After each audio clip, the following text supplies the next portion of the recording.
Hello મારા વહાલા વહાલા વિદ્યાર્થી મિત્રો, કેમ છો? મજામાં? મારું નામ છે ફાલ્ગુનાથ રોજા, હું રાજકોટથી છું અને તમે જોઈ રહ્યા છો ફિઝિક્સ વિથ ફાલ્ગુન સર. અને વહાલા વિદ્યાર્થી મિત્રો, અત્યારે આપણે જોઈ રહ્યા છીએ ધોરણ 11 ફિઝિક્સ ચેપ્ટર નંબર 14 દોલનો, કે જેમાં લાસ્ટ લેક્ચર ની અંદર આપણે દોલન કરતા અમુક તંત્રોમાં એનો બીજો પાર્ટ કે જેની અંદર આપણે સાદા લોલક વિશે માહિતી મેળવેલી હતી અને જેનો આવર્તકાળ છે t = 2π √l / g. ઓકે, બે તંત્રો છે, સ્પ્રિંગ નું તંત્ર અને સાદા લોલકનું તંત્ર. હવે આપણને ખબર છે કે વ્યવહારમાં આ બંને આપણે શીખા તો ખરા, પણ એક શરતની સાથે શીખાતા. એ શરત શું હતી કે બીજા કોઈ પણ જાતનો અવરોધ છે એના ઉપર લાગતો નથી. જેમ કે હવાનો અવરોધ છે એ એના ઉપર નથી લાગતો, સ્પ્રિંગ નું તંત્ર હોય અથવા સાદું લોલક હોય, બરાબર. કોઈ પણ તંત્ર ઉપર જો હવાનો અવરોધ ન લાગતો હોય, કોઈ પણ જાતનું ઘર્ષણ બળ ન લાગતું હોય તો જ સરળ આવર્ત ગતિ શક્ય છે, બરાબર છે? ક્લિયર આટલી વસ્તુ? પણ હવે આપણને ખબર છે કે વ્યવહારની અંદર કોઈ દિવસ સરળ આવર્ત ગતિ અવરોધ વગર તો શક્ય છે જ નહીં. કંઈક ને કંઈક અવરોધ તો લાગવાના છે. હવાનું ઘર્ષણ બળ લાગતું હોય, બરાબર. પછી શું લાગે તો કે ભાઈ તમે દાખલા તરીકે સાદા લોલકનું ઉદાહરણ લેશો તો જે દિવાલ સાથે તમે બાંધેલું છે કે જ્યાંથી આમથી આમ થાય છે ઉપરના ભાગમાં દોરી, તો એ જગ્યાએ ઘર્ષણ બળ લાગતું હશે, હવાનું અવરોધક બળ એના ઉપર લાગતું હશે. તો આ રીતની રચના કે જેની અંદર અવમંદન ન થાય એ શક્ય નથી. અવમંદન એટલે શું? તો કે તમે દાખલા તરીકે એક સાદું લોલક લીધું અને એ સાદા લોલકને આમથી છોડી દીધું, અહીંથી મૂકી પકડી અહીંયાથી તમે છોડી દીધું એટલે દોલનો શરૂ થશે. પણ તમે જોશો કે અમુક સમય પછી જો બાહ્ય બળ ન આપવામાં આવે તો આ દોલનો અમુક સમય પછી અટકી અને ઉભા રહી જશે. તો જેને કહેવામાં આવે છે અવમંદન. શું કહેવામાં આવે છે? અવમંદન, બરાબર છે? તો આપણે હવે અભ્યાસ કરવાના છીએ અવમંદિત દોલનો વિશે, કે જેની અંદર દોલનનો આવર્તકાળ છે એ સમય વધતા વધતા એ આવર્તકાળ ઘટતો જશે અને ફાઇનલી દોલક છે એ એક સ્થિર સ્થિતિમાં ઉભું રહી જશે. તો એને કહેવામાં આવે છે અવમંદિત સરળ આવર્ત ગતિ. ઓકે, અવમંદિત સરળ આવર્ત ગતિ. અને જે દોલનો થાય છે એને કેવા દોલનો કહેવામાં આવે છે? તો કે અવમંદિત દોલનો. કેવા દોલનો કહેવામાં આવે છે? અવમંદિત દોલનો. ખ્યાલ આવી ગયો? અવમંદિત દોલનો એટલે શું? તો કે તમને એમ પૂછે કે ભાઈ અવમંદિત દોલનોની વ્યાખ્યા આપો, કે જે દોલનનો કંપ વિસ્તાર સમયની સાથે સતત ઘટતો જાય છે તેવા દોલનોને અવમંદિત દોલનો કહે છે. ફરીથી વ્યાખ્યા લખવી હોય તો પરીક્ષામાં પૂછે અવમંદિત દોલનોની વ્યાખ્યા લખો.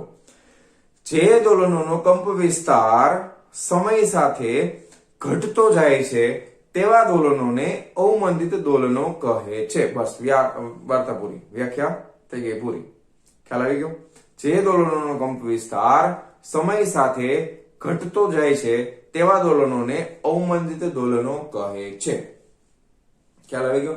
ચાલો હવે આપણે એને શીખવા માટે એક સરસ મજાનું પાછું ઉદાહરણ લેવાના છે. સ્પ્રિંગનું ઉદાહરણ લેશું. તો દાખલા તરીકે અહીંયા આગળ એક ઊભી અક્ષ લખી નાખી, દોરી નાખી, અને અહીંયા આગળ એક આડી અક્ષ દોરી નાખી. હવે એક દ્રઢ આધારની જરૂર પડશે કે જેના ઉપર આપણે સ્પ્રિંગને લટકાવવાના છે. તો ધારો કે અહીંયા આગળ આપણી પાસે આ એક દ્રઢ આધાર છે. આ દ્રઢ આધારની સાથે એક સ્પ્રિંગને લટકાવેલી છે, બરાબર. અને એ સ્પ્રિંગમાં નીચેની તરફ એક દળ સ્મોલ m છે એ લટકાવી દીધું છે. આ શું છે? તો કે ભાઈ આ દ્રઢ આધાર છે. શું છે આ? તો કે આ દ્રઢ આધાર છે. દ્રઢ આધારની સાથે આ શું છે? તો કે ભાઈ આ સ્પ્રિંગ છે. સ્પ્રિંગની સાથે આ શું છે? તો કે આ દળ લટકાવેલું છે. ઓકે, બહુ સરસ. હવે તમે કોઈ પણ સ્પ્રિંગ ને દ્રઢ આધાર સાથે રાખી અને દળ લટકાવશો. આ કયા સમતલમાં છે? તો કે ઉર્ધ્વ સમતલમાં છે. ઊભું સમતલ છે ને, બરાબર. આ ઉર્ધ્વ સમતલની અંદર લટકાવેલી છે. હવે શું કરવાના છે? તો કે ધારો કે આ સ્પ્રિંગ થોડીક તમે દળ લટકાવશો એટલે સ્પ્રિંગ ખેંચાશે, કારણ કે આ દળના લીધે વજન બળ છે એ સ્પ્રિંગમાં નીચે તરફ કામ કરશે. તો એક બળ નીચે તરફ લાગે છે એટલે સ્પ્રિંગ છે એ એની મૂળભૂત સ્થિતિથી થોડીક ખેંચાશે અને આ જગ્યા ઉપર આવીને ઊભી રહી જશે. તો જે જગ્યા ઉપર આ સ્પ્રિંગ ઊભી છે એને તમે અહીંયાથી આપણે જો એના કેન્દ્રની સાથે જોડીએ તો આ જે બિંદુ છે એને આપણે ધારો કે O નામ આપી દઈએ, બરાબર. કારણ કે એ સંતુલિત સ્થિતિમાં અહીંયા રહેશે એમનામ. જો તમે આને દોલન કરાવતા નથી તો એ અહીંયા રહેવાની છે. હવે આ સ્પ્રિંગ તમે જ્યાં પણ લટકાવેલી હોય ત્યાં માધ્યમના કણો આવેલા હશે ને. માધ્યમના કણો છે ને આપણે લાલ કલરથી દર્શાવીએ. ચાલો, તો આ સ્પ્રિંગ રહેલી છે હવામાં તો હશે જ ને, ક્યાંય નહીં હોય તો કાંઈ નહીં. તમે હવામાં તો સ્પ્રિંગને રાખી જ શકો, પાણીમાં રાખી શકાય, કેરોસીનમાં રાખી શકાય, પેટ્રોલમાં રાખી શકાય. ધારો કે આપણે અહીંયા આગળ આ જે લાલ કલરના ટપકા છે એ હવાના કણો છે. શું છે? હવાના છે અત્યારે કણો એવું સમજો, અથવા માધ્યમના કણો. આને શું કહેવાય? માધ્યમના કણો. જે માધ્યમમાં રાખ્યું હોય, હવા હોય તો ઓક્સિજન હોય, કાર્બન ડાયોક્સાઇડ હોય, બધા વાયુઓ હોય ને હવામાં. ઓકે, હવે આપણે શું કરીએ છીએ તો કે આને છે ને થોડુંક નીચે ખેંચી અથવા ઉપર દબાવી અને છોડી દઈએ છીએ. શું કરીએ છીએ? આને સ્પ્રિંગને આ દળ છે એને નીચે ખેંચીએ છીએ અથવા તો ઉપર દબાવીને છોડી દઈએ છીએ. તો શું થશે? સ્પ્રિંગ હવે દોલન કરવાનું દળ છે એ શરૂ કરશે ને આમથી આમ. પણ એના માટે એનું કયા બિંદુની આસપાસ દોલનો શરૂ રહેશે તો કે આ મધ્યમાન સ્થાન એના માટે આવો છે, એટલે આ સ્થાન એનું મધ્યમાન સ્થાન છે. પછી એ એની આસપાસ સતત આમથી આમ દોલનો કરશે. હવે એક વસ્તુ, માધ્યમના કણોનો અવરોધ અથવા તો સ્પ્રિંગનો અવરોધક બળ છે એને જો અવગણી નાખીએ તો એની કોણીય આવૃત્તિ કેટલી હોય? જો માધ્યમના અવરોધને અવગણવામાં આવે તો કોણીય આવૃત્તિનું તમને ખબર છે ઓમેગા બરાબર √k/m થશે. થાય ને? જો માધ્યમનો અવરોધ ન હોય અને કોઈ પણ જાતનું ઘર્ષણ બળ ન લાગે તો દોલનોની કોણીય આવૃત્તિ કેટલી હોય? ઓમેગા બરાબર √k/m. યાદ છે ને? બરાબર, તો આટલી હશે. ક્યારે? જ્યારે કોઈ પણ જાતનું અવરોધક બળ લાગતું નથી ત્યારે. સાચું? બરાબર. પણ હવે આપણને ખબર છે કે ભાઈ અવરોધક બળ તો લાગે છે. કોણ લગાવે છે? તો કે માધ્યમના કણો લગાવે છે. એના લીધે શું થશે તો કે દોલનોનો કંપવિસ્તાર ઘટતો જશે સતત, અને દોલનોનો કંપવિસ્તાર ઘટતા અમુક સમય પછી એ પોતાની જગ્યા ઉપર સ્થિર થઈ જશે. તો આવા દોલનોને શું કહેવાય? તો કે અવમંદિત દોલનો કહેવાય. ખ્યાલ આવી ગયો? હવે આપણે અવમંદિત દોલનો માટેનું સમીકરણ મેળવવા જઈ રહ્યા છીએ. બધા સ્ટેપ ખાસ ધ્યાનથી વ્યવસ્થિત રીતે ફૂલ કોન્સન્ટ્રેશનની સાથે જોજો. બરાબર? પહેલી વસ્તુ, જ્યારે કોઈ પણ પદાર્થને કોઈ માધ્યમમાં ગતિ કરાવવામાં આવે ત્યારે માધ્યમનું અવરોધક બળ એની ગતિનો વિરોધ કરે છે, અને એ બળ છે એ હંમેશા ગતિની વિરુદ્ધ દિશામાં લાગે. દાખલા તરીકે કોઈ ગાડી ફૂલ સ્પીડમાં આગળ જતી હોય તો હવા છે એના ઉપર પાછળની તરફ બળ લગાવશે, જેને આપણે હવાનું અવરોધક બળ કહીએ છીએ. કઈ તરફ લગાવે? એને ડ્રેગ ફોર્સ પણ કહેવાય. ધક્કો લગાવે. બરાબર, તો એને શું કહેવાય? ડ્રેગ ફોર્સ પણ કહેવામાં આવે છે. ડ્રેગ ઇંગ્લિશ શબ્દ છે, હવાનું અવરોધક બળ. તો અહીંયા આગળ આ દળ આમથી આમ ગતિ કરતું હશે તો જ્યારે નીચે જતું હશે ત્યારે હવા છે એના ઉપર તરફ બળ લગાવશે, ઉપર જતું હશે ત્યારે હવા એના ઉપર નીચે તરફ બળ લગાવશે. બરાબર છે? જે હવાનું અવરોધક બળ છે. તો એ બળ છે ને એ હંમેશા વેગના સમપ્રમાણમાં હોય, પરંતુ વેગની જે દિશા હોય એની વિરુદ્ધ દિશામાં હોય. બરાબર છે? હવાનું અવરોધક બળ કોના સમપ્રમાણમાં છે? તો કે વેગના સમપ્રમાણમાં છે. જેટલો વેગ હશે એટલા પ્રમાણમાં લાગશે. તમે દાખલા તરીકે કોઈ વાહનમાં જાઓ છો, બરાબર છે? વાહનની ઝડપ છે 50 કિલોમીટર પ્રતિ કલાક. હવે આપણે એવું માની લઈએ કે હવા સ્થિર છે. હવા કેવી છે? સ્થિર છે. પણ હવા તમારી સાથે કેટલી સ્પીડમાં ભટકાય? તો તમે કેટલી સ્પીડમાં જાઓ છો? 50 કિલોમીટર પ્રતિ કલાકની ઝડપે જાઓ છો. બરાબર ને? તો હવા તમારી સાથે 50 કિલોમીટર પ્રતિ કલાકની ઝડપે ભટકાતી હશે. હવા ભલે સ્થિર હોય, ભટકાય ને? બરાબર. તો એના લીધે એને આપણે કહીએ છીએ હવાનું અવરોધક બળ. કઈ દિશામાં લાગે છે? તો કે તમે જે દિશામાં જાઓ છો એની વિરુદ્ધ દિશામાં લાગ્યું. તો એ વેગના સમપ્રમાણમાં હોય અને વેગની વિરુદ્ધ દિશામાં હોય. જે બળને આપણે FD વડે દર્શાવવાના છીએ. ઇંગ્લિશમાં એને ડ્રેગ ફોર્સ કહેવાય. એટલા માટે D ફોર ડ્રેગ, હવાનું અવરોધક બળ. કોના સમપ્રમાણમાં ચલે છે? તો કે વેગના સમપ્રમાણમાં ચલે છે, પણ વેગની વિરુદ્ધ દિશામાં લાગે છે. બરાબર? પણ વેગની કઈ દિશામાં લાગે છે? વિરુદ્ધ દિશામાં, એટલે માઇનસ કરી દઈએ. તો આ સમપ્રમાણતાનો અચળાંક કાઢવો હોય તો આપણે કઈક અચળાંક દાખલ કરવો પડશે ને. તો એ અચળાંકને નામ આપી દઈએ છીએ B. શું નામ આપી દઈએ છીએ? B અને V. બરાબર? તો આ સમપ્રમાણતા ચલે છે એની નિશાની, અને એના બરાબર ઇક્વલ ટુ કરીએ તો આપણે કઈક અચળ દાખલ કરવો પડે, જેને આપણે નામ આપ્યું છે B. ખ્યાલ આવી ગયો? તો આ હવાનું અવરોધક બળ એના ઉપર લાગશે. હવે આ જે B છે અચળાંક, એના વિશે થોડીક માહિતી મેળવી લઈએ. તો કે આ B અચળાંક છે એનું તમારે એનો B નો એકમ શું થાય? તો કે ભાઈ પેલા B નો એકમ લખી નાખીએ. B નો એકમ શું થાય? B ને કરતા બનાવો તો F/V થઈ જાય. F/V એટલે બળનો એકમ છે ન્યૂટન. ના છેદમાં શું આવે? વેગનો એકમ મીટર પ્રતિ સેકન્ડ, એટલે ન્યૂટન ઇન્ટુ છેદનો છેદ અંશમાં આવ્યો છે ને, એટલે શું થઈ જશે? ન્યૂટન ઇન્ટુ સેકન્ડ પ્રતિ મીટર. પછી તમને પૂછે કે આ અચળાંકનું પારિમાણિક સૂત્ર લખો, તો આના ઉપરથી બનાવતા આવડે કે નહીં? ન્યૂટન એટલે 112 m1 L1 T-2, સેકન્ડ એટલે T⁻1, ના છેદમાં મીટર એટલે L⁻1.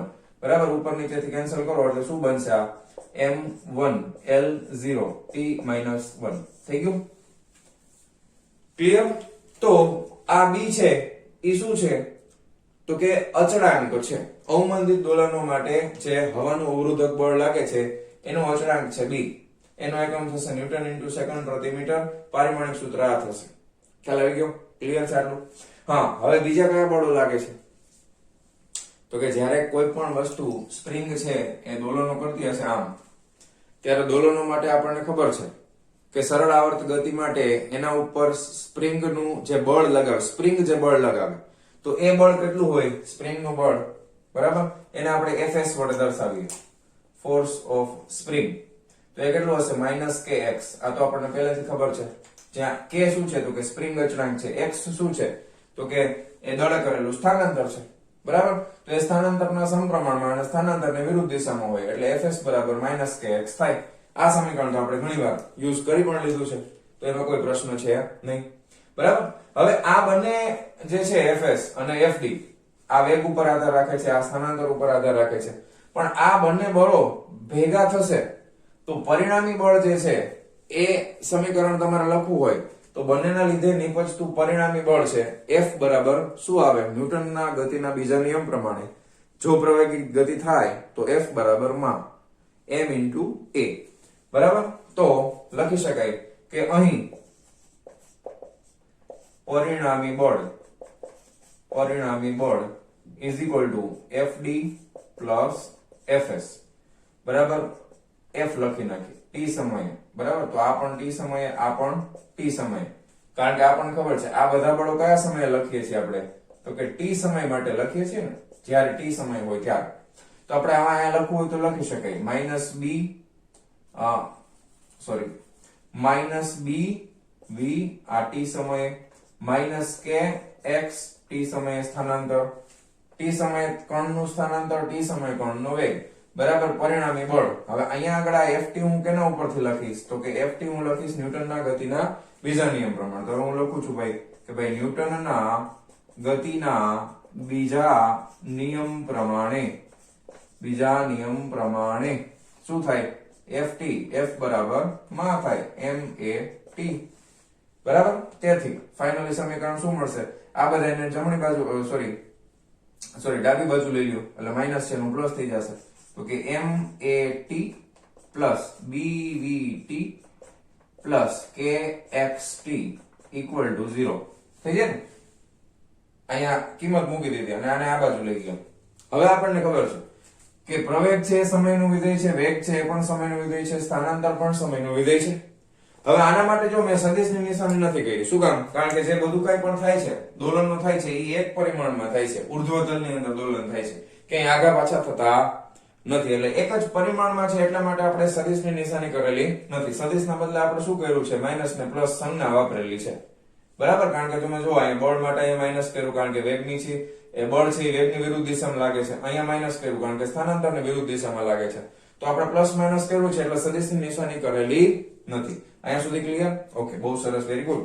હવે ધ્યાન આપો, તમને ઓલરેડી ખબર છે કે પ્રવેગ માટે તમે શું લખી શકો તો કે સ્થાનાંતરનું સમયની સાપેક્ષે 2 વખત વિકલન કરીએ તો પ્રવેગ મળે, સ્થાનાંતરનું સમયની સાપેક્ષે 1 વખત વિકલન કરીએ તો વેગ મળે, અને વેગનું ફરી પાછું સમયની સાપેક્ષે વિકલન કરીએ તો પ્રવેગ મળે. તો હું આને સ્થાનાંતરના સ્વરૂપમાં લખવું હોય તો કઈ રીતે લખી શકું? d2x/dt².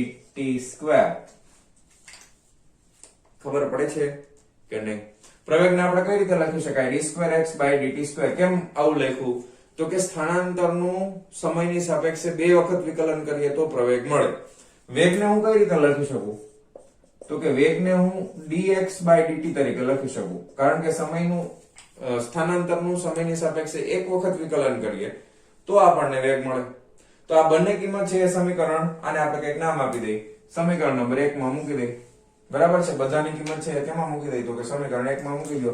તેથી આપણને મળશે તો કે m d2x/dt² plus b dx/dt plus kx equal to 0. હવે સમયનું વિધેય છે એટલા માટે આપણે બધામાં હવે t લખતા નથી, આપણને ખ્યાલ જ છે કે સમયનું વિધેય છે. હવે આ વિકલ સમીકરણનો ઉકેલ મેળવવાનો છે. શું કરવાનું છે? આ વિકલ સમીકરણનો ઉકેલ મેળવવાનો છે. આનો ઉકેલ કેમ મેળવવો? તો કે મેથ્સ વાળા કે ભાઈ અમને જ આવડે, બરાબર, બાયોલોજી વાળા કે અમને ન આવડે. શું કરવાનું? કોઈને કઈ નહીં કરવાનું, ડાયરેક્ટ આનો ઉકેલ સીધો યાદ રાખવાનો છે.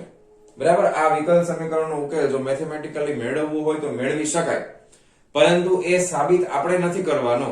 ટેક્સ્ટ બુકમાં પણ સાબિત નથી કરેલું, આપણે પણ સાબિત નથી કરવાનું. કારણ કે પરીક્ષામાં તમને આના ઉપર આધારિત દાખલો પૂછે તો ત્યારે તમને આવું કોઈ સમીકરણ મળે તો એનો ઉકેલ મેળવવા જાઓ તો પછી પેપર પૂરું જ ન થાય. બરાબર છે? તો એનો ઉકેલ આપણે સીધો યાદ રાખવાનો છે કે આ પ્રમાણેનું કોઈ વિકલ સમીકરણ હોય તો એ વિકલ સમીકરણનો ઉકેલ શું થશે.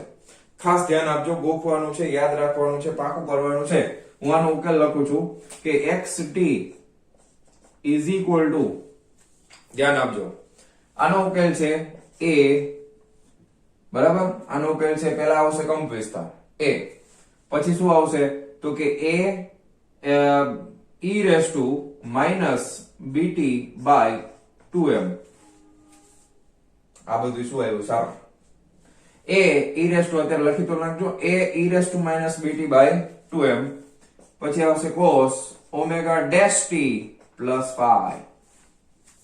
આ એનો ઉકેલ છે, વિકલ સમીકરણનો ઉકેલ છે. બરાબર છે? ક્લિયર? હવે ઘણા એમ કે સર આ બધું શું આવી ગયું, આ બધું લોચાલ આપશે જેવું. હવે ઈ તમને ખબર છે, ઈ એ યુલર્સ નો અચળાંક છે જેની કિંમત 2.718 સમથિંગ થાય છે. એ આપણને ખબર છે, મેથ્સ માં તમને ઈ ની કિંમત મેં પહેલા ઘણી વાર કીધેલી છે. તો ઈ તો અચળાંક છે. હવે જ્યારે ઈ ની ઘાતમાં કંઈક આવે એનો મતલબ એમ છે કે કોઈ પણ પદ છે ઈ ચર ઘાતાંકીય રીતે વધઘટ થતી હોય. એનો મતલબ જો એક વસ્તુ તમે સમજો, ઈ ની માઇનસ માં ઘાત છે, એનો મતલબ છે કે આને હું આમે લખી શકું ને, આને હું આમ પણ લખી શકું. જો અહીંયા ફરીથી લખું છું, આવું તમારે લખવાની જરૂર નથી, ખાલી સમજાવું છું. આ એ આ ઘાત ઉપર માઇનસ માં હોય એનો મતલબ આ છેદમાં છે ને આખે આખું પદ e raised to bt by 2m થાય ને. બાકી તો જે આ છે cos omega dash t plus 5, આ તો એમનેમ રહેશે. ખ્યાલ આવ્યો? હવે આ તમારે શું સમજવાનું ખબર છે? અહીંયા b તો અચળાંક છે, આપણે ઓલરેડી જોઈ લીધું. જો આ રહ્યું, કેમ કે b આ રહ્યો, જો આ b અચળાંક છે, t છે એ સમય છે, પછી m છે એ દળ છે. તો શું ફરક છે? શું આમાં b અચળાંક છે એ કોઈ દિવસ ન બદલાય, એક ના એક કંપ વિસ્તાર, આના માટે નહીં બદલાય. બરાબર, આ દોલન થતા હશે તો b તો અચળાંક છે એ ન બદલાય. m છે એ દળ છે, દળ ન બદલાય. બદલાય શું? તો કે સમય બદલાય. તો અહીંયા આગળ છે ને ભાઈ, આ આખે આખું જે પદ છે ને, આ આખે આખું પદ, આ આખે આખું પદ રહ્યું ને, આ કંપ વિસ્તાર બતાવે છે. શું બતાવે છે? કંપ વિસ્તાર. શું બતાવે છે? આખે આખું પદ કંપ વિસ્તાર છે. ઓલા સમીકરણ, જૂનું સમીકરણ છે સરળ આવર્ત ગતિનું સમીકરણ, એની અંદરનું સમીકરણ તમે યાદ કરો તો એની અંદર આપણે x બરાબર શું લખતા હતા? x બરાબર આપણે સીધું લખતા હતા a cos omega t plus 5. હવે જરાક આ બેને સરખાવો તો અહીંયા કંપ વિસ્તાર ખાલી a છે, અહીંયા કંપ વિસ્તાર a e raised to minus bt by 2m છે. તો બેમાં તફાવત શું પડી ગયો? તો કે આનો કંપ વિસ્તાર છે સમય ઉપર આધારિત નથી, તો આનો કંપ વિસ્તાર કોઈ દિવસ ઘટશે નહીં, એવડો ને એવડો કંપ વિસ્તાર રહેશે. જ્યારે અવમંદિત દોલનોનો કંપ વિસ્તાર છે સમય ઉપર આધાર રાખે છે. અને કેવી રીતે ઘટે છે? તો કે સમય વધશે તો છેદ મોટો થશે ને, છેદ મોટો થશે તો કંપ વિસ્તાર ઘટતો જશે. હવે હું તમને એમ કહું કે સમય છે એ ખૂબ વિશાળ થઈ ગયો, અનંત સમય થઈ ગયો, ખૂબ મોટો સમય છે, તો છેદ ખૂબ મોટો થઈ ગયો. છેદ ખૂબ મોટો થઈ જાય તો જવાબ શું આવે? 0 આવે ને. છેદ બહુ જ મોટો કરો તો જવાબ 0 આવે ને. ખ્યાલ આવી ગયો? તો સમય વધતો જશે, અનંત સમય થઈ જશે તો કંપ વિસ્તાર શૂન્ય થઈ જશે, દોલનો પડી જશે બંધ. ખ્યાલ આવી ગયો? આ ઉકેલ તમારે સીધો યાદ રાખવાનો છે. આ ઉકેલ તમારે સીધો યાદ રાખવાનો છે. બીજી વસ્તુ, અહીંયા આગળ ઓમેગા છે, અહીંયા આગળ પણ ઓમેગા હતું. ઓમેગા બરાબર અહીંયા આપણે શું લખતા હતા? યાદ કરો, ઓમેગા બરાબર આપણે લખતા હતા 2 pi t. શું લખતા હતા? 2 pi t. અહીંયા આગળ જે ઓમેગા ડેશ છે તો અહીંયા આગળ યાદ રાખજો ભાઈ, ઓમેગા ડેશ બરાબર અહીંયા આગળ 2 pi t થતું હતું ને, બરાબર. અથવા તો તમે લખો કે આવર્તકાળ t બરાબર 2 pi ઓમેગા થાય. હવે અહીંયા ઓમેગા ડેશ ની કિંમત આપણે લખવાની છે, ધ્યાન આપજો. અહીંયા આપણે ઓમેગા ની કિંમત શું લખતા હતા? હમણાં મેં લખી જો આ રહી, √k/m લખતા હતા ને. અહીંયા આગળ ઓમેગા ડેશ ની કિંમત થશે, ધ્યાન આપજો, √k/m તો છે જ, k/m તો છે જ, પરંતુ સાથે સાથે માઇનસમાં આ જે ઘાત છે ને એની ઘાત, એમાં t કાઢી અને આખાનો વર્ગ કરી નાખવાનો, એટલે b નો વર્ગ કરીએ એટલે b² ના છેદમાં 2 નો વર્ગ કરીએ એટલે 4, m નો કરીએ એટલે m². આ થશે. ખ્યાલ આવ્યો? આટલી વસ્તુ તમારે યાદ રાખવાની છે. ગોખવી હોય તો ગોખી નાખજો, ગોખવું જ પડશે. ન ગોખાય તો 10 વાર લખીને યાદ રાખો, ગમે એમ કરો, યાદ રાખવું જ પડશે. બીજો કોઈ રસ્તો છે જ નહીં આપણી પાસે. તો યાદ રાખો કંપ વિસ્તાર કેટલો થશે? a e−bt/2m cos omega dash t plus phi. જ્યાં ઓમેગા ડેશ શું છે? ઓમેગા ડેશ છે √k/m. સાદામાં શું હતું? ખાલી k/m. અહીંયા શું આવી જશે? -b²/4m². કેવી રીતે યાદ રાખી શકાય? તો કે e ની ઘાત તમે યાદ રાખી હોય એમાંથી સમય કાઢીને બાકીનાનો વર્ગ કરી નાખવાનો. એટલે b નો વર્ગ b² ના છેદમાં 2 નો વર્ગ 4 m નો વર્ગ એટલે m². તો આ રીતે આપણને મળશે ઓમેગા ડેશ બરાબર √k/m -b²/4m². ખ્યાલ આવી ગયો? હવે જરાક આ બેને કમ્પેર કરો, આ બેને કમ્પેર કરો તો તમને ખ્યાલ આવશે. શું ખબર પડશે? તો કે અહીંયા આગળ a છે સમયનું વિધેય નથી, અહીંયા આગળ કંપ વિસ્તાર છે સમયનું વિધેય છે. એટલે કંપ વિસ્તાર છે સમયની સાથે ઘટતો જાય છે સતત. બરાબર? કંપ વિસ્તાર છે સમયની સાથે સતત ઘટતો જશે, કંપ વિસ્તાર નાનો થતો જશે. એટલે એનો મતલબ શું ખબર છે? પેલા દાખલા તરીકે કોઈ વસ્તુ તમે લટકાવેલી, દોલનો થાય છે આમથી આમ આમથી આમ. હવે શું થશે? આવર્તકાળ એટલો ને એટલો રહેશે પણ કંપ વિસ્તાર નાનો થતો જાય છે. એટલે ધારો કે હું તમને એમ કહેવા માંગુ છું કે ધારો કે આ છે, આ દોલનો કરે છે આમથી આમ, બરાબર? તો અત્યારે હું એમ કહું કે ભાઈ સરળ આવર્ત ગતિ છે, આમથી આમ થાય છે, પરફેક્ટ. કંપ વિસ્તાર એ બદલાતો નથી, કાંઈ બદલાતું નથી, આવર્તકાળ એટલો ને એટલો છે. હવે આ પ્રકારની ગતિ થાય તો શું થાય ખબર છે? આવર્તકાળ તો એટલો જ રહેશે પણ કંપ વિસ્તાર છે એ સમયની સાથે નાનો થતો જશે, આ નાનું થતું જશે. સમય એટલો જ લાગશે, યાદ રાખજો, સમય એટલો જ લાગશે પણ કંપ વિસ્તાર નાનો થતો જશે અને ફાઇનલી દોલક ઊભું રહી જશે. ખ્યાલ આવી ગયો તમને? સમજાય છે? તો આ રીતે તમારે યાદ રાખવાનું છે. ઓકે, આ દ્વિઘાત સમીકરણનો આ ઉકેલ છે. આ ઉકેલ આપણે ખાસ યાદ રાખશું અને ઉકેલ ઉપરથી આપણને ખબર પડે છે કે ચર ઘાતાંકીય રીતે કંપ વિસ્તાર ઘટતો જાય છે અને ફાઇનલી કંપ વિસ્તાર છે એ શૂન્ય થઈ જશે. Okay, ready? તો હવે આપણે બોર્ડ ઉપર જગ્યા થોડીક ઓછી છે તો ફટાફટ વિડીયો પોઝ કરી અને આટલી વસ્તુ છાપી નાખો. પછી હું તમને આનો ગ્રાફ સમજાવું છું કે હવે અવમંદિત દોલનનો કેવી રીતે દોલન થશે તો એનો ગ્રાફ કઈ રીતે આપણને મળતો હોય. બરાબર? તો આટલી વસ્તુ પહેલા લખી નાખો. ચાલો વિડીયો પોઝ કરીને જવા દઉં છું. ચાલો ચાલો વિદ્યાર્થી મિત્રો, હવે આપણે ગ્રાફ તરફ આગળ વધવાના છે, ગ્રાફ શીખવાના છે કે આનો ગ્રાફ કઈ રીતના મળે. આપણે અત્યાર સુધી જે શીખ્યા એમાં ખાસ ધ્યાન આપણે એ રાખ્યું, એક વસ્તુ તમે નોટિસ કરો કે અહીંયા ઓમેગા છે એમાં √k/m, k છે એ પણ સમયનું વિધેય નથી, m છે એ પણ સમયનું વિધેય નથી. અહીંયા ઓમેગા ડેશ છે એમાં k/m એ સમયનું વિધેય નથી, b²/4m², આમાં સમય ક્યાંય આવતો નથી. એનો મતલબ એમ કે અહીંયા આગળ કોણીય આવૃત્તિ અચળ, અહીંયા આગળ પણ કોણીય આવૃત્તિ અચળ. કોણીય આવૃત્તિ અચળ હોય તો આવર્તકાળ પણ અચળ હોય, કારણ કે આવર્તકાળ અહીંયા 2π/t આવશે. અહીંયા ધારો કે t ડેશ રાખો, જે નામ આપો ઓમેગા બરાબર, તમે ધારો કે અહીંયા આપણે આમ નાખી ઓમેગા ડેશ બરાબર 2π/t ડેશ આપો તો અહીંયા t ડેશ એ અચળ થાય અને અહીંયા t પણ અચળ થાય. તો ફરે છે શું? ફરે છે માત્ર અને માત્ર કંપ વિસ્તાર. મેં તમને હમણાં ઉદાહરણ આપ્યું ને કે આમથી આમ થાય છે. સમય અહીંયાથી અહીંયા આવવા માટે અથવા તો અહીંયાથી અહીંયા આવવા માટે સરખો જ લાગશે. તો જ t અચળ હોય ને, તો જ t ડેશ અચળ થાય ને. સમજાય તમને? ઘટે છે શું? કંપ વિસ્તાર ઘટે છે. શું ઘટે છે? કંપ વિસ્તાર ઘટે છે. આવર્તકાળમાં કે આવૃત્તિમાં સમય ઉપર આધારિત નથી. અહીંયા પણ કોણીય આવૃત્તિ અચળ છે, અહીંયા પણ કોણીય આવૃત્તિ અચળ છે, કારણ કે અહીંયા સમયનું વિધેય નથી. બરાબર? એટલે એ મગજમાં રાખવાનું. ખ્યાલ આવે છે? બહુ સરસ. હવે આપણે આલેખ દોરવાનો છે. તો ટેક્સ્ટ બુક ની અંદર આપણે જોશું, ધારો કે તમે સ્પ્રિંગ ને કેટલી ખેંચો છો અથવા કેટલી દબાવો છો તો તમે 3-4 અલગ અલગ ઓબ્ઝર્વેશન કરો છો. એકમાં હું સ્પ્રિંગ ને થોડેકથી ખેંચીને મૂકી દઉં છું, એકમાં એનાથી વધારે ખેંચું છું, એનાથી વધારે અને એનાથી વધારે. તો એ રીતના તમને 4 અલગ અલગ, એકમાં 4 અલગ અલગ ડ્રોઈંગ કરીને આપેલા છે. પણ તમે એક સમજશો તો ખ્યાલ આવી જશે. હવે હું તમને પહેલા કમ્પેરિઝન કરાવું. સિમ્પલ, ધારો કે આપણે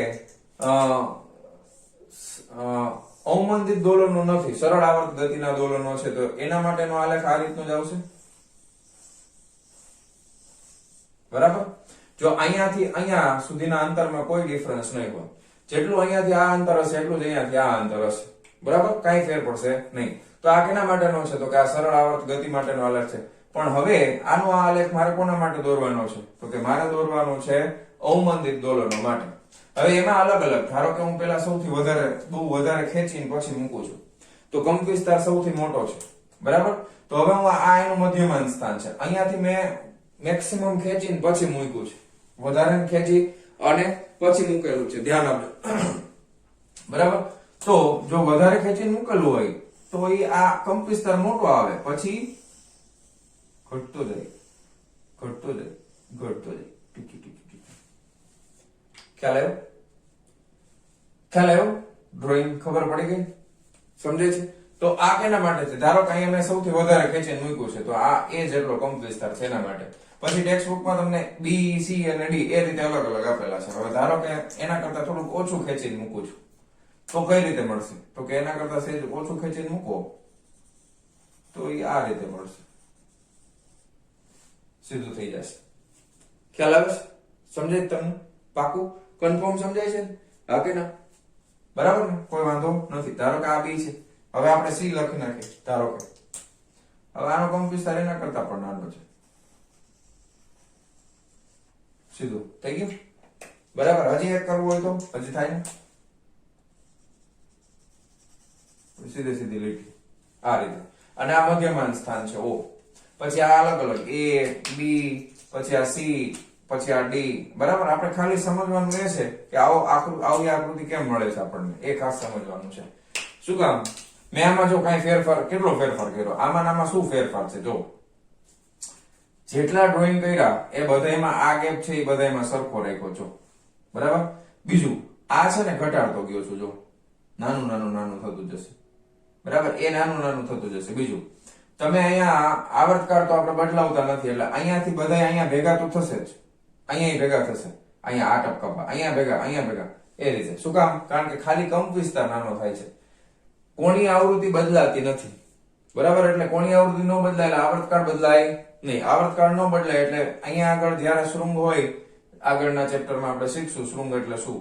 આ તરંગ હોય ને તો આ ઉપરનો ભાગ છે ને શૃંગ કહેવાય અને ગર્ત કહેવાય, એ શીખશું આગળ.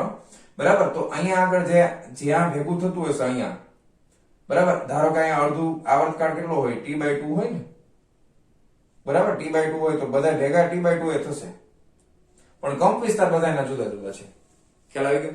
તો આ રીતે તમારે આલેખ યાદ રાખવાનો છે. આ રીતે તમારે શું યાદ રાખવાનું છે? આલેખ યાદ રાખવાનો છે. તો આ થઈ જશે અવમંદિત દોલનો. હવે આપણે જોવાના છે અવમંદિત દોલનોની ઉર્જા.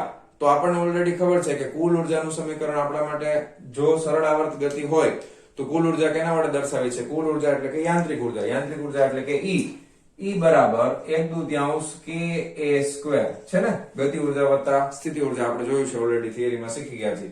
જ્યાં h એ કંપ વિસ્તાર છે. આ કોના માટે છે? સરળ આવર્ત ગતિ માટે છે. તો આનું આ સમીકરણ જો મારે અવમંદિત દોલનો માટે લગાવવું હોય તો કંપ વિસ્તાર આ કેસની અંદર શું છે? તો કે આ છે. તો કાંઈ નહીં, વાંધો નહીં, લગાવી દો ભાઈ. E બરાબર 1/2 k a² ની બદલે આખાનો વર્ગ થશે, એટલે આ a², આનો વર્ગ કરીએ એટલે e bt બાય વર્ગ કરશો એટલે ઉપર નીચેથી બે ઉડી જશે. બરાબર ને? આ e bt/2 એમનો વર્ગ એટલે ઉપર ઘાત હોય તો ગુણાકારમાં આવે ને, બે ઉપર નીચેથી બે ઉડી ગયા, -bt બાય એમ આવશે. ખ્યાલ આવી ગયો? તો આ રીતે મળશે આપણને કુલ ઉર્જા, યાંત્રિક ઉર્જા. આ રીતે આપણને મળશે અવમંદિત દોલનોની કુલ ઉર્જા. તો અહીંયા આગળ તમે જોઈ શકો છો કે કુલ ઉર્જામાં ઘટાડો છે E સમયનું વિધેય છે જો, અને એ પણ કંપ વિસ્તાર ઉપર જ આધાર રાખે છે. કંપ વિસ્તાર ઘટતો જશે તો કુલ ઉર્જા પણ ઘટતી જશે. બરાબર. કારણ કે ચર ઘાતાંકીય રીતે શું થાય છે? ઘટતું જાય છે. એટલે યાંત્રિક ઉર્જા છે એ પણ સમયની સાથે સતત ને સતત ઘટતી જશે અને ફાઇનલી કેવી થઈ જશે? શૂન્ય થઈ જશે. બરાબર છે? ખ્યાલ આવી ગયો તમને? ઓકે. હવે અહીંયા આગળ આ સમીકરણ છે કોના માટે લગાડી શકાય? તો કે ખૂબ જ નાના અવમંદન માટે લાગુ પાડી શકાય. ખૂબ જ નાના અવમંદન માટેની પાછી એક બીજી શરત છે. એ શરત છે શું છે? તો કે એ શરત એવી છે કે b/√km આ જે છે ને આ પરિમાણ રહિત રાશિ છે. b નો એકમ અને √k/m નો એકમ બંને સરખા છે. આનું મૂલ્ય છે એ ખૂબ જ નાનું હોય કોના કરતા? 1 કરતા. બરાબર છે? તો તમે આ સમીકરણ લાગુ પાડી શકો છો. તો આ એક શરત ખાસ યાદ રાખવાની. b/√km છે ગુણોત્તર, એ ખૂબ જ નાનો હોવો જોઈએ. ખૂબ જ નાનો એટલે 1 કરતા એનું મૂલ્ય ખૂબ જ નાનું હોવું જોઈએ. તો દોલનો ખૂબ નાના થશે. બરાબર છે? અને એના માટે તમે આ સમીકરણ લાગુ પાડી શકો છો. ખ્યાલ આવી ગયો છે? ઓકે. કઈ પ્રોબ્લેમ નહીં ને? હા. હવે ધારો કે તમારે અવમંદિત દોલનોમાંથી આમાં જવું હોય શું કરવું પડે?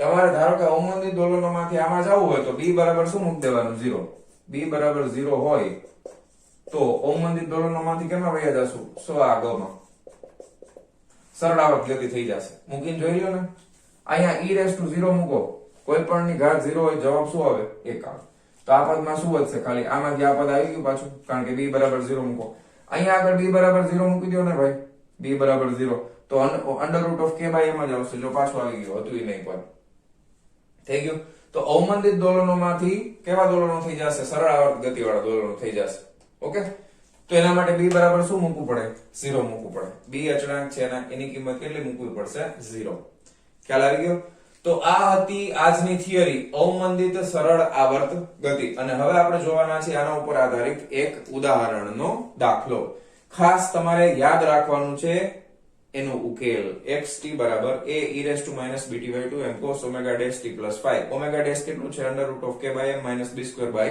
4m square ખ્યાલ આવી ગયો આ રીતે આપણે યાદ રાખવું પડશે ફરજિયાત કમ્પલસરી અને આ એનો આલેખ છે સિમ્પલ આ આલેખ કોના વિરુદ્ધ કોનો છે તો કે સ્થાનાંતર વિરુદ્ધ સમયનો આલેખ છે બરાબર સ્થાનાંતર વિરુદ્ધ સમયનો આલેખ છે આ abcd શું છે તો કે તમે સ્પ્રિંગ ને કેટલે પહેલી વખત તમે ખેંચી અથવા દબાવી તો કેટલેથી મધ્યમાન સ્થાનથી કેટલી ઉપર કે નીચેથી ખેંચીને છોડેલી છે એના ઉપર આધાર રાખશે ખ્યાલ આવી ગયો બરાબર તો ફટાફટ આટલો આલેખ ને બધું છાપી મારો ઓકે ચાલો લખી નાખજો વિડિયો પોઝ કરીને જવા દઉં છું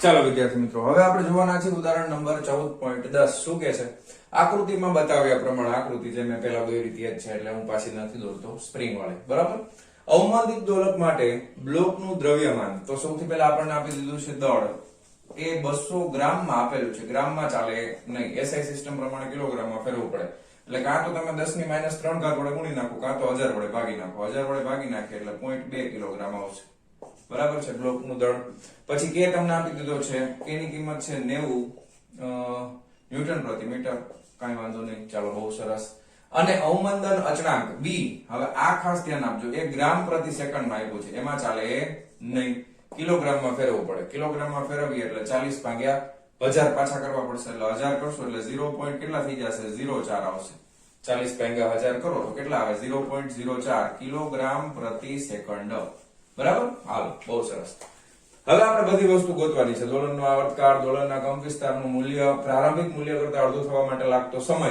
અને ત્રીજું તેની યાંત્રિક ઉર્જાનું મૂલ્ય પ્રારંભિક મૂલ્ય કરતા અડધું થવા માટે લાગતા સમયની ગણતરી કરો સૌથી પહેલા આપણે ઓલી શરત ચેક કરીએ કે b by under root of km નું મૂલ્ય છે એ 1 કરતા ખૂબ જ નાનું થાય છે કે નહીં બરાબર તો તમે જુઓ કે અહીંયા આગળ શરત આપણી પાસે એમ છે કે b by under root of km આ મૂલ્ય છે ને એ 1 કરતા ખૂબ જ નાનું થવું જોઈએ બરાબર ટેક્સ્ટબુકમાં આપણને શરત ચેક કરી છે બાકી જનરલી નાનું થતું હોય તો તમને દાખલો પૂછે તો જ આપણે સમીકરણ લગાવી શકાય બરાબર એટલે સૌથી પહેલા આપણે k ગુણ્યા m કરી નાખીએ બરાબર એટલે સૌથી પહેલા લખો ભાઈ km બરાબર કેટલા થાય તો કે 90 ગુણ્યા 0.2 બરાબર અહીંથી મીંડું ઉડાડ નાખો પછી અહીંથી પોઈન્ટ કાઢ નાખો 9 દુ ને 18 આવી ગયા સીધા 18 હવે વર્ગમૂળ ની અંદર km બરાબર કેટલા થાય તો કે 18 નું વર્ગમૂળ કાઢો ચાલો 18 નું વર્ગમૂળ અહીંયા થોડું હા આ મેં કર્યું હતું મારી રીતના એમ 0.2 જ રાખો બરાબર પછી તમે કન્ફ્યુઝ થાવ સર શું કર્યું બરાબર હા ચલો હવે 18 નું વર્ગમૂળ કાઢો 18 નું વર્ગમૂળ 4.24 આવે છે કેટલું આવે છે 4.24 રેડી હવે આ 4.24 છે એ છેદમાં આવે અને b છે એ અંશમાં આવે b 0.04 છે તો આ તમે વિચારી શકો ને કે 0.04 ના છેદમાં 4.24 ઇઝ વેરી સ્મોલ ધેન 1 આ એક કરતા ખૂબ નાનું થાય ને આ પોઈન્ટમાં છે જો ખ્યાલ આવ્યો તમને આ પોઈન્ટમાં છે 0.04 એના ભાગાકારમાં પાછું 4 એટલે 0.01 સમથિંગ કઈક આવે બરાબર ઓકે તો એ ખૂબ જ નાનું છે એટલા માટે આપણે ઓલા સમીકરણો જે આપણે હમણાં સાબિત કર્યા બધા આમાં લગાવી શકાય બરાબર એ જ વસ્તુ આપણે જોવાની છે ખાસ બહુ સરસ હવે સૌથી પહેલા ગોતવાનું છે દોલનનો આવર્તકાળ શું ગોતવાનું છે દોલનનો આવર્તકાળ તો દોલનના આવર્તકાળ માટે આપણી પાસે સમીકરણ હતું ઓમેગા ડેશ વાળું ઓમેગા ડેશ બરાબર અંડર રૂટ ઓફ શું થાય તો કે k બાય m તો હતું જ માઈનસ આપણે લખતા હતા b સ્ક્વેર બરાબર આ ક્યાં ગયું અથવા આપણે લખ્યું નથી પણ તમને યાદ હશે b સ્ક્વેર બાય 2/4 અહીંયા m સ્ક્વેર આવે બરાબર હવે એક વસ્તુ તમે નોટિસ કરો કે b બાય km b નો વર્ગ એટલે b નો વર્ગ એટલે આ પોઈન્ટમાં થાય પોઈન્ટ નો વર્ગ કરો એટલે પાછી 10 ની -2 ઘાત નો 10 ની -4 ઘાત થાય છેદમાં m છે બરાબર દળ બરાબર, એના ગુણાકારમાં 4 છે ને એનો વર્ગ છે, એટલે આ પદ છે ને એ અવગણ્ય હોય, અવગણી શકાય એવું. ટેક્સ્ટ બુકમાં દાખલો ગણતી વખતે તમને સમીકરણ આ વાપરવાનું કીધું છે, પણ આવર્તકાળનું સમીકરણ જૂનું વાપર્યું છે. એનું કારણ તમને સમજાવું છું અત્યારે કે અહીંયા આગળ આ જે વસ્તુ છે ને આ અવગણી શકાય એટલી નાની હોય. આ ખૂબ જ નાની હોવાથી અહીંયા લખી દઉં છું, નાની હોવાથી અવગણતા. બરાબર, આને નાની હોવાથી તમે b²/4m² ને અવગણી શકો. તેથી તમે લખી શકો ભાઈ કે ભાઈ ઓમેગા ડેશ બરાબર ઓમેગા થશે √k/m. કારણ કે આ તો ઉડી ગયું, તો વધ્યું શું? આ જ વધ્યું. હવે ઓમેગા બરાબર તો તમને ખબર છે, ઓમેગા બરાબર થાય 2π/t બરાબર √k/m. હવે આવર્તકાળ જોઈએ છે તો t બરાબર t ને કરતા બનાવો તો શું થાય? 2π √m/k. ખ્યાલ આવી ગયો? તમને ટેક્સ્ટ બુકમાં સીધું આ સમીકરણ ઠપકાર દીધું છે, પછી કન્ફ્યુઝ થાય કે સર આવું તો કઈ હતું નહીં, આમાં તો આ સમીકરણ હતું. પરંતુ તમને જો આ શરત એટલા માટે જ આપી છે કે આ શરત પ્રમાણે તમે જોશો તો આ પદ છે એ ખૂબ નાનું થાય. ખૂબ નાનું એટલે પોઈન્ટમાં 0.000 હોય, આમાંથી બાદ કરો કે ન બાદ કરો શું ફેર પડે? કઈ નો ફેર પડે. એટલા માટે આપણે ઓમેગા ડેશ બરાબર ઓમેગા લઈ અને પછી આવર્તકાળ સમીકરણ આ રીતે મળશે. ઓકે, હવે તો સહેલું છે, સિમ્પલ છે, ખાલી કિંમત મૂકવાની છે 2π √m/k. m ની કિંમત છે 0.2 ના છેદમાં k. k એટલે કે 90. બરાબર છે? ઓકે, તો 0.2 ભાગ્યા 90 કરો ભાઈ. 0.2 ભાગ્યા 90 બરાબર આટલા એવા. ઓહો, એનું પાછું વર્ગમૂળ કાઢો. ઓહો, 0.047 આવે છે, એને ગુણ્યા કરો 2 બરાબર આટલા. એને ગુણ્યા કરવાના છે પાય એટલે 3.14 બરાબર, એટલે એવા 0.2960 આવે છે. કેટલો આવે છે?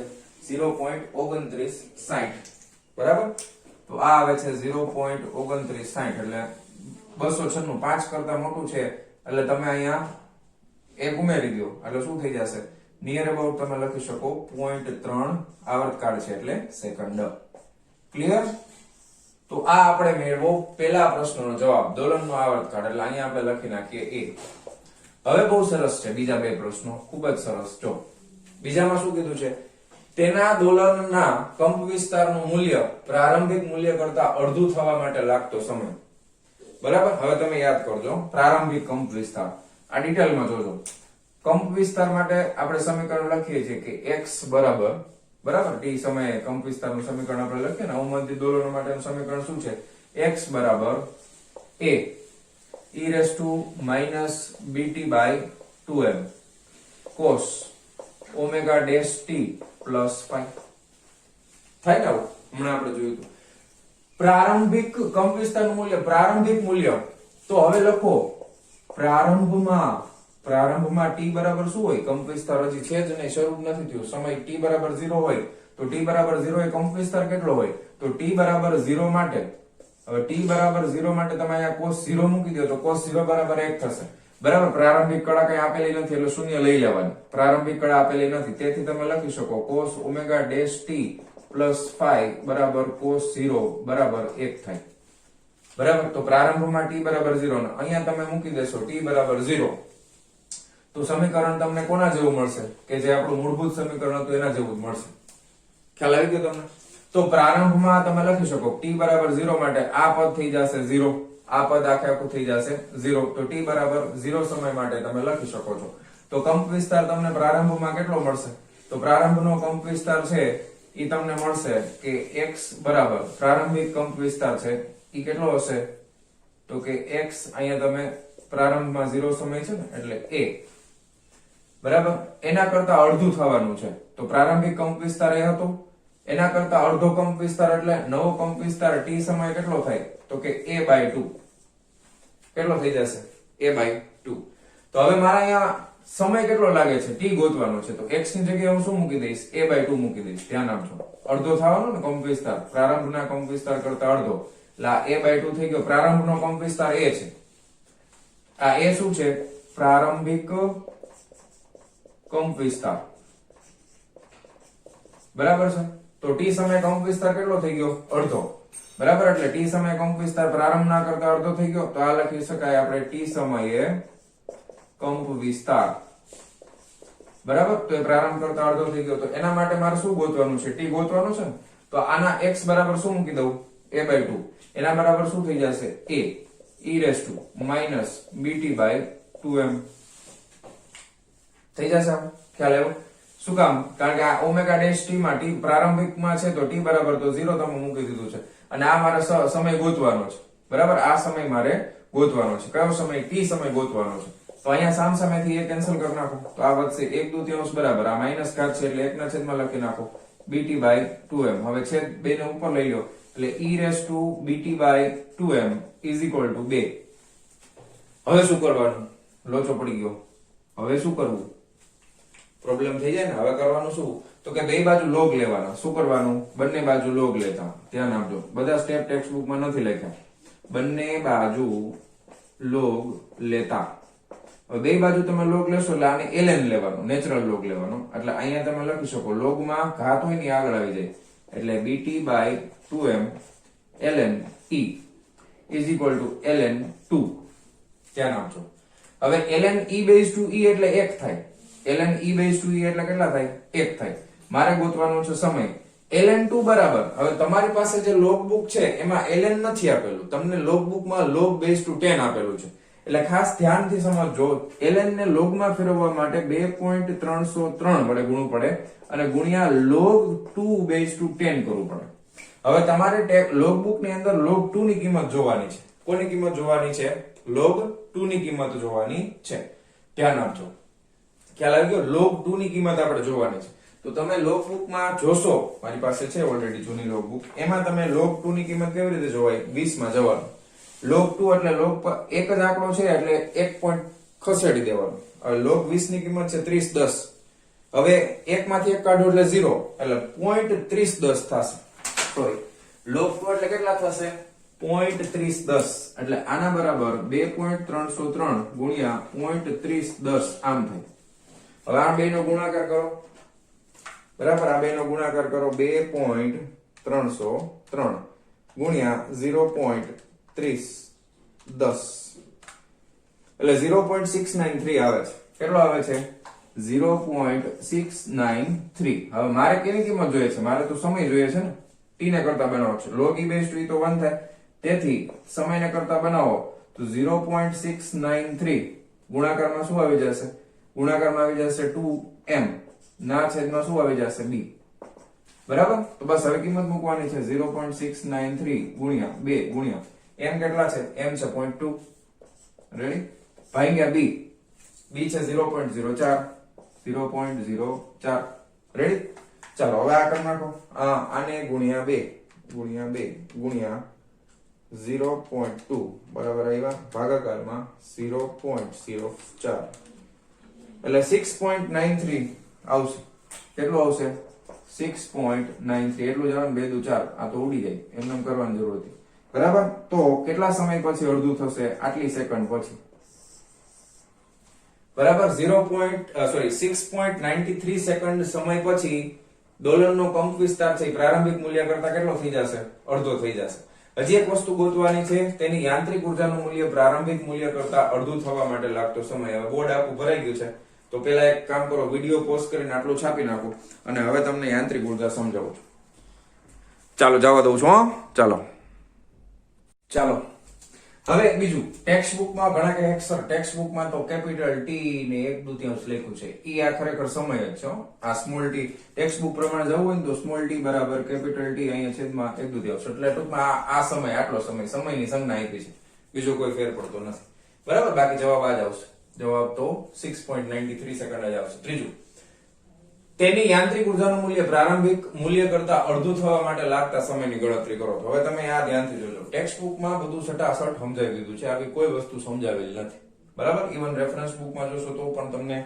બની શકે થોડુંક સમજવામાં પ્રોબ્લેમ થાય હવે તમે યાંત્રિક ઉર્જાનું સમીકરણ યાદ કરો યાંત્રિક ઉર્જા માટે આપણી પાસે સમીકરણ છે E બરાબર 1/2 ka² કોના માટે અવમંદિત દોલનો માટે છે ને તો a² ની સાથે શું આવે -bt/2m હતું ને બરાબર તો બે વડે ગુણશો એટલે ખાલી m આવી જશે બરાબર ને કારણ કે વર્ગ કરીએ એટલે હમણાં યાદ આવી ગયું સમીકરણ આ સમીકરણ આપણે સાબિત કરેલું છે હવે આમાં પણ એ જ રીતના કે તમને ખબર છે કે પ્રારંભમાં શું હોય તો કે પ્રારંભમાં t બરાબર 0 હોય તો પ્રારંભમાં t બરાબર 0 હોય તો પ્રારંભિક ઉર્જા 0 સમયે ધારો કે t બરાબર 0 સમય કેટલી થાય 1/2 ka² અહીંયા e ની 0 ઘાત કરો એટલે 1 થાય કોઈ પણ ની 0 ઘાત એટલે 1 થાય તો પ્રારંભમાં ઉર્જા આટલી હતી. હવે એના પ્રારંભિક ઉર્જા કરતા કેટલા મૂલ્યની થવી જોઈએ? અડધું થવા માટે લાગતા સમયની ગણતરી કરો. આના કરતા અડધી, આના કરતા કેવી? અડધી. તો કેટલા સમય? તેથી તમે લખી શકો કે e raised to t, અહીંયા આ સમય છે. હવે આ ઉર્જા આના કરતા અડધી થઈ ગઈ એટલે e0 ભાગ્યા 2 કરવું પડે. તો આના બરાબર શું લખી શકાય? આને ભાગ્યા 2 કરો એટલે 1/2 બરાબર. આને ભાગ્યા 2 પ્રારંભિક ઉર્જા કરતા અડધી થશે આનું મૂલ્ય. હવે તમને હું સમજાવું. અહીંયા સુધી રાખવાનું, બરાબર. હવે ધ્યાન આપજો. આના કરતા અડધી થવા માટે લાગતો સમય, હવે એ સમય મારે ગોતવાનો છે. તો આના બરાબર હું અહીંયા સમીકરણમાં આવી રીતે લખીશ 1/2 k a² e raised to -b t 1/2. આ સમય મારે ગોતવાનો છે ના છેદમાં m. થાય આવું? બરાબર છે. હવે જો અહીંયા e0/2 એટલે આ કિંમતો હવે મૂકીશ, ધ્યાન આપજો. એટલે એના બરાબર હું મૂકું છું 1/2, આ પાછું 1/2 k a² એના બરાબર 1/2 k s² e raised to -b t 1/2 by m. ખ્યાલ આવી ગયો? હવે આ ઉડી ગયું, સામેથી આ ઉડી ગયું, વધ્યું શું? 1/2. પાછું ઊંધું કરો એટલે 2 બરાબર આને ઊંધું કરો એટલે માઈનસ સંજ્ઞા નીકળી જશે. e raised to શું વધશે? b t 1/2 by m. હવે આના જેવું કંઈક દેખાય છે. જો હવે અહીંયા ખાલી છેદમાં 2m હતું, અહીંયા છેદમાં ખાલી m છે. બે બાજુ log લેતો લઈ બંને બાજુ log લેતા, બંને બાજુ ln અથવા તો log લ્યો ને ભાઈ, લોકો ને બંને બાજુ log લેતા. હવે આપણે ફિઝિક્સમાં ln જ લેવાનું થાય, log base to 10 ક્યારે નહીં આવે. તેથી તમે લખી શકો કે ln2 બરાબર log લેશો એટલે આગળ આવતું રહેશે b t/2 m ઇન્ટુ આ થઈ જશે ln e base to e એટલે આ 1 થઈ ગયું. જો આ બે હરખા છે. જો આ બેમાં શું ડિફરન્સ છે તમે ધ્યાનથી જોવો ખાલી. હવે આના બરાબર તો તમને ln2 ની કિંમત આ તમને ખબર છે 0.693 થાય, બરાબર. b આ t 1/2 by m. તેથી મારે આ સમય જોઈએ છે ને t 1/2 એને કરતા બનાવો એટલે m 0.693 ના છેદમાં b.